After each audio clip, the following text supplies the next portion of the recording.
Good morning. We are back at it.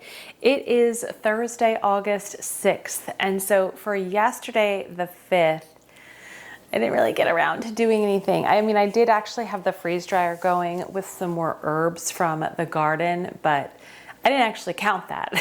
I suppose you could count it for the challenge, but I didn't. So I'm gonna kind of get a little bit more done today than I normally would to help up make for day 5 yesterday of the Every Bit Counts Challenge. Welcome to the channel. I'm Amanda. This is the Happy Homestead, and I am really gonna get it done for the month of August with the Every Bit Counts Challenge, putting something up every day as best as I can. Today we're gonna start with kombucha. I've got my kombucha here. Look at that Scooby. Look how thick that is. A Scooby is an acronym. It's a symbiotic culture of bacteria and yeast, and you put some tea in it with a little bit of sugar, and it actually ferments the tea into kombucha. And kombucha has to go through 2 ferments. That is ferment number 1. Ferment number 2 is then when you strain the tea off of the Scooby, and I put it in Grolsch bottles, and I'll add flavor. And so I don't like the word lazy, so I'm not gonna say I'm a lazy kombucha maker, but I'm a very casual kombucha maker. I have been making our own kombucha for probably close to, I'm gonna say 8 or 9 years now. That's how old my Scooby keeps building new babies, but I've had my Scooby for 8 or 9 years. And we just do it rotationally all throughout the year, all year long. And it's so easy. It does not have to be complicated. I see people get so precise with timelines and measurements and complications within making kombucha. And if that's what works for you, great. But I'm here to show you, you can make this so easy, casual, and it just goes on your timeline. And so this tea has been sitting with this Scooby probably about a month, probably about 4 weeks, because we went on vacation to Utah, and the last time I did my kombucha, it was right before we went on vacation. So it's probably been a good 4 weeks since then. So I'm gonna strain the tea off, and then I add my flavor directly into my Grolsch bottles. I'm gonna do strawberry basil today. I've got some frozen strawberries, I've got some fresh basil.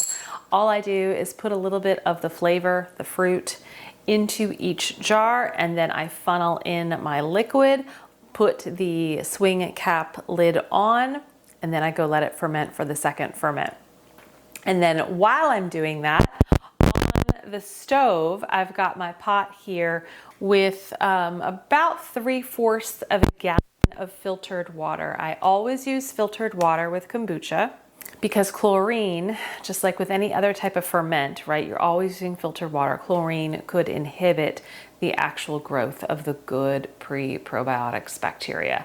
And so I've got 3/4 of a gallon because my kombucha jar is a 1-gallon jar, but I don't actually ever get a gallon in there because my Scooby takes up some room. So 3/4 gallon water on the stove heating up. I'm gonna add sugar and my tea once I get it into a really good kind of hot steeping temperature. I add my sugar right away. I also make this so simple for ratio. So I do, if I'm doing a gallon of water to, I guess it would be 1 cup sugar to 1 ounce tea. But I'm doing 3/4 gallons. I'm gonna do 3/4 cup and 3/4 of an ounce of black tea. That's how I remember it. That's how I kind of keep my ratios. I just really try to make it simple. I mean, it's an even number across the board. It's just different types of measurement for each item. So let's get the sugar in, measure our tea out, and then we will start making strawberry basil with this batch. So I use just a regular organic cane sugar. And I've got my 1/4 measuring cup, so I'm just gonna do 3. I've got kind of a big tea infuser here. And I use an organic black tea. This is English breakfast tea from Mountain Rose Herbs. I buy it in bulk. And I think I buy it by like 1 or 2 pound bags. And that 1 or 2 pound bags will literally last about a year. So it's a great buy to buy it in bulk and not have to use tea bags. All right, so that's 0.78, close enough. So I'm just gonna set this aside, and once our water gets to a really good temperature, we'll then steep our tea. And again, there is no steadfast rule as to how much fruit to put in. I usually try to coat the bottom of the bottle. And I've got to remember I've got 5 bottles here.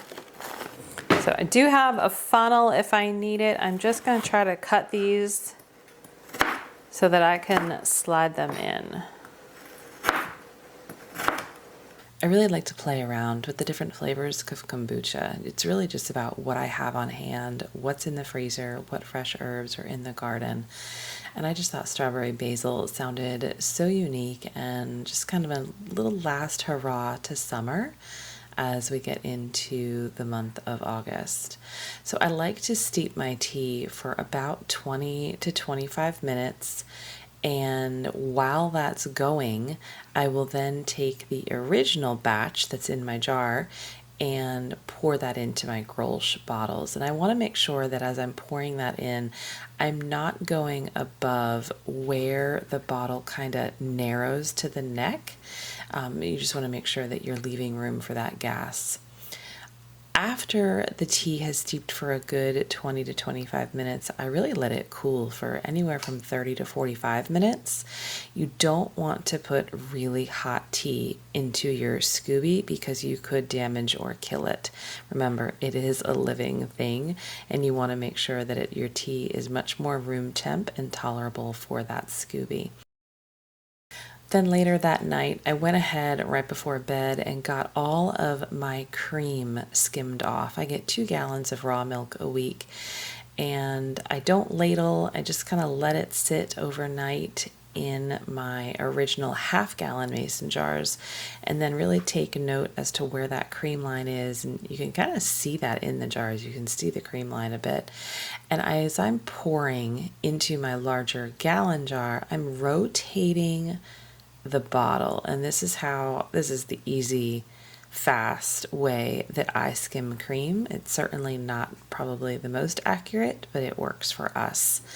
But I take all of my cream, put it into my gallon jar, and then I take some of my existing buttermilk that I have and add that in as well. And then I put the lid on, shake it, and it sits overnight anywhere from 12 to 15 hours. And that is what I do weekly to get our butter made. Letting it sit, letting that buttermilk go into that cream just really helps culture it beautifully. So I have an electric butter churn that I purchased a couple of months ago. In fact, I did a video kind of reviewing this, but this is the Buttermeister electric churn, and it came with this 1 gallon glass vessel. So I'm going to put this on, and then I like to make sure I set my jar while it's going on a towel, just so that it doesn't kind of walk itself off of the counter.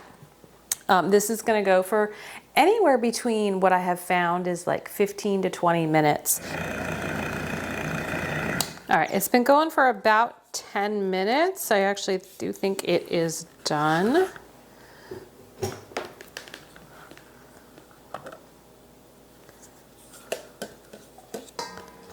Look at that gorgeous butter. I have found the easiest way to get the butter solids and the buttermilk separated is with a finely meshed colander in a big bowl. And then I really just like to rotate that colander around and get as much of that thick buttermilk out as possible. And it is thick. It's almost like a kefir type consistency. But I do this as much as possible to get that buttermilk out before I go into rinsing and pressing and folding. Putting it into cold water just makes everything workable. Also, my favorite thing about the buttermilk is there are little pieces of butter solids still in here that just kind of went through the sieve, and they're gonna float to the top. And my favorite thing to do, nobody in the house knows this, is I drink the top of the buttermilk. Buttermilk, by the way, is so, again, cultured dairy. Cultured dairy, y'all. It's the same thing as fermented anything. Cultures, nature's probiotics, excellent gut health, good for your immune system, good for everything. So I will drink some buttermilk with those butter solids. Oh, there's nothing like it. If that doesn't want to make you get a dairy cow, I don't know what will.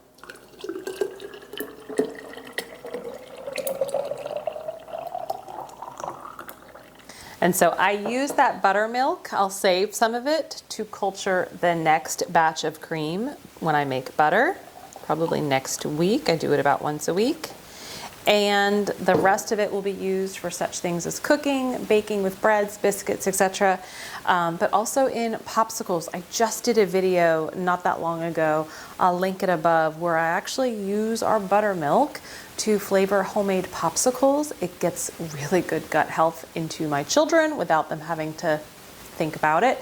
And if I make ice cream, I always throw in a little cultured buttermilk too, because again, why not? Get all of those good bacteria. Cheers. So now I need to make sure that I really do wash my butter and get as much of that buttermilk out as possible. There's a couple of ways that people do this. Oftentimes you'll see people run this under cold water in their tap, just kind of manipulating the butter and moving it around to get all of the little pockets of buttermilk out. You can kind of see some of it coming out. Others will use kind of paddles, like wooden paddles, to spread it out and then eventually run it over water. Some will kind of fold it on top of itself like a fold and press. The key with all of those methods, there's not one method that works better than another in my opinion, but the key is to make sure the butter is cold. My hands are warm. This water is chilled, but I'm gonna need to get some more water in here with ice cubes. I cannot use my tap water to rinse my butter. The biggest reason is because we are on city water and there is chlorine. And so this is filtered water that's in the bowl. So I'm actually gonna dump some of this water out, get more filtered water from the refrigerator, get some ice cubes in, and start manipulating the butter a little bit more. But again, the key is to have things cold.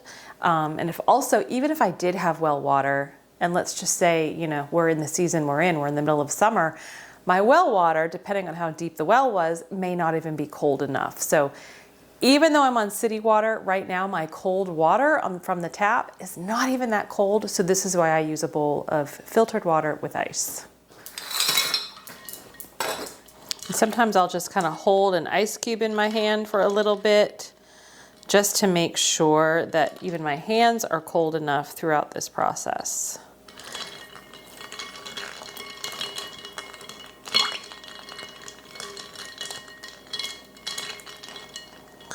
But the colder, the better. Your butter solids stay together better. You want to make sure you're rinsing as much of the butter as possible. And you know it's done when you keep kind of doing your folding and pressing, and no more buttermilk is coming out and no more water. I think that's pretty good, but I'm just going to go one more time in here, kind of flattening it out, spreading and pushing. And you may have to stop because your hands are literally freezing.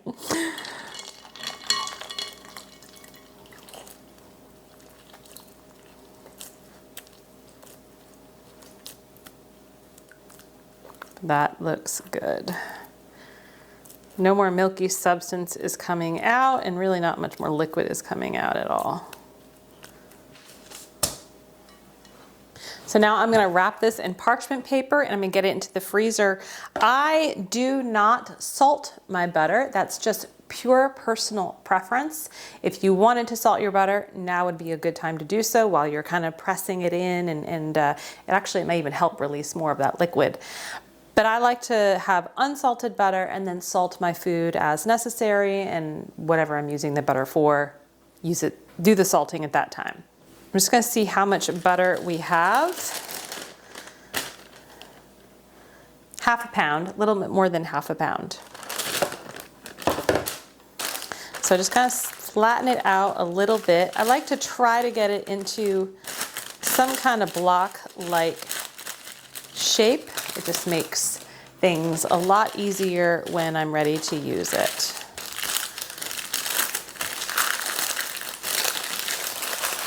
And I have a bag, a reusable bag that we keep in the freezer. There's 3 other blocks in here.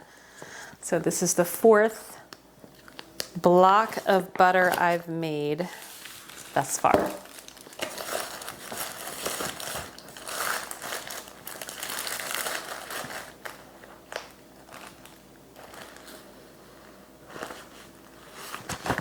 Next on the list for today is pizza dough. I only have 1 pizza dough left in the freezer. I need to make more. This is something I do, I think, almost every year within the challenge, and I'll do it periodically throughout the remainder of the year. And I use the olive oil dough in this book. This is Artisan Bread in 5 Minutes a Day. I have, I think, probably one of the first editions of this book. I've had this book for a while. Printed in 2007, so yeah, probably about, what is that? 17 years? Is that right? Goodness gracious.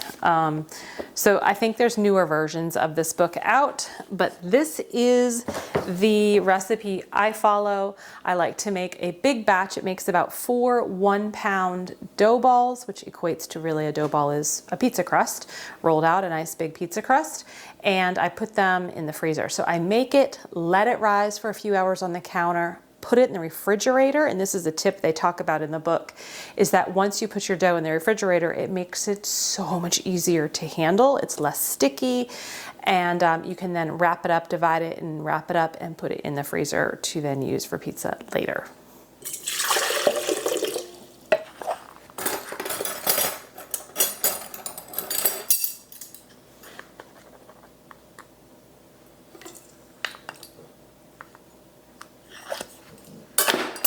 This is a recipe that uses instant yeast.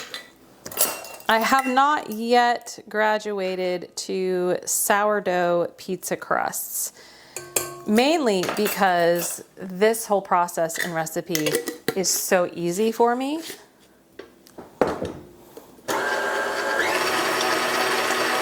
I just turn that on a little bit to get the yeast activated. We'll let that sit for a couple of minutes. But at some point, I am going to migrate away from commercial yeast. In fact, this is the last of the yeast I have that I purchased in 2020.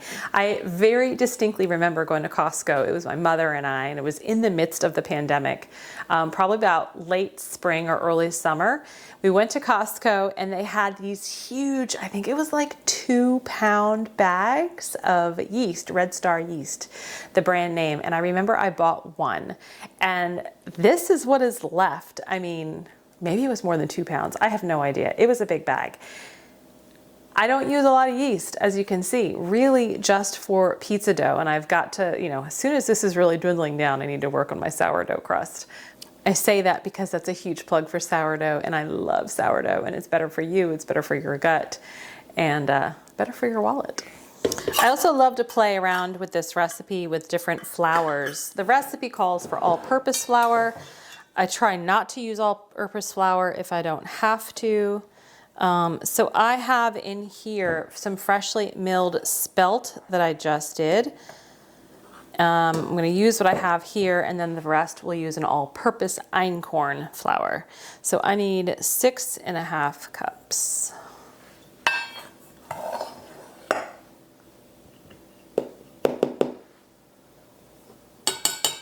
All right, that's about 6½. We're gonna see how this comes together, because typically einkorn needs a lower hydration, and I don't want my dough to be too wet.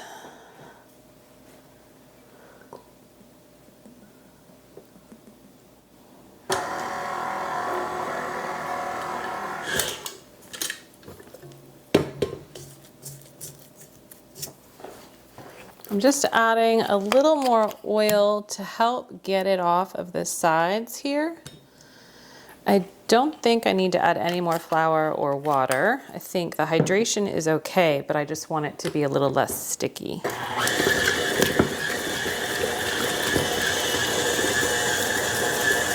And so next what we do is put it in kind of like this big container here, and I'm gonna let it sit on the counter for a few hours, and what I'm looking for is for it to actually double. I wanna see the dough rise, double in size, and once that happens, I can put it in the refrigerator to really let it cool down so I can divide it and wrap it up.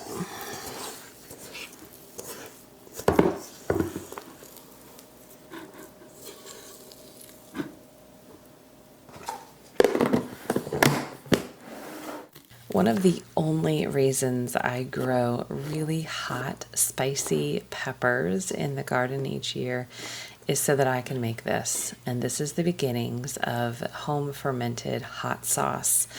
I have been perfecting this over the last couple of years, and last year I think I got it. And so I will literally just fill a half-gallon mason jar with some onions and garlic and really hot spicy peppers, and then I'll make my salt water brine with the Redmond real salt, filtered water, shake it, and I let it ferment for about 7 to 10 days. Now we'll come back in those 7 to 10 days and I'll show you those next steps. But last year I ran out of this, and this year I need to make sure I have plenty for the next 12 months because it's so good. So now this will sit on the counter and ferment for the next 7 to 10 days. And speaking of ferments, remember our salsa that we did on day 1? So they've actually been sitting here for 6 days. I am going to take the airlocks off and put them in the refrigerator for long-term storage to be used later this winter. Smells delicious. I'm going to keep the weight in. I usually store my ferments with the weight on. One more project, and then we call it a week, and that is going to be fermented carrots.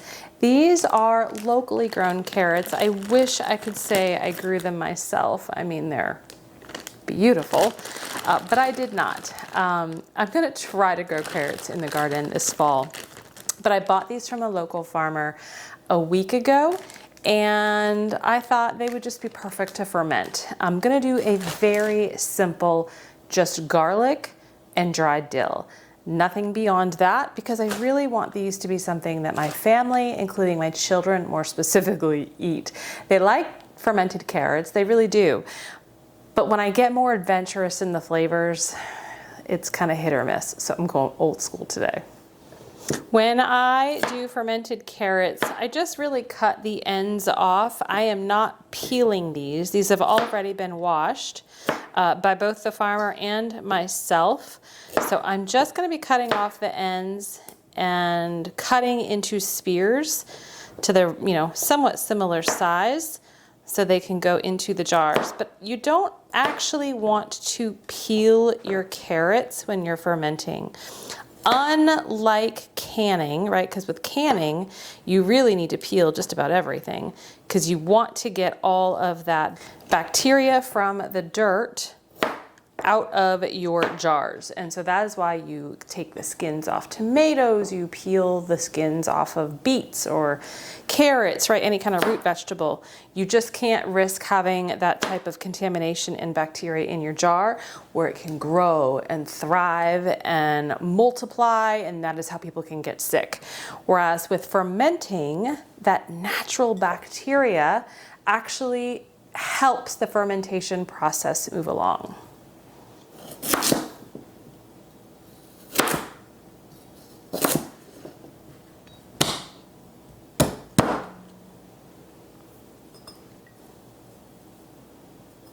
I don't have any fresh dill right now in the garden. That is one thing that I'm pretty upset about, honestly, because I love fresh dill, but for some reason mine just did not grow this year. So I'm using dry dill.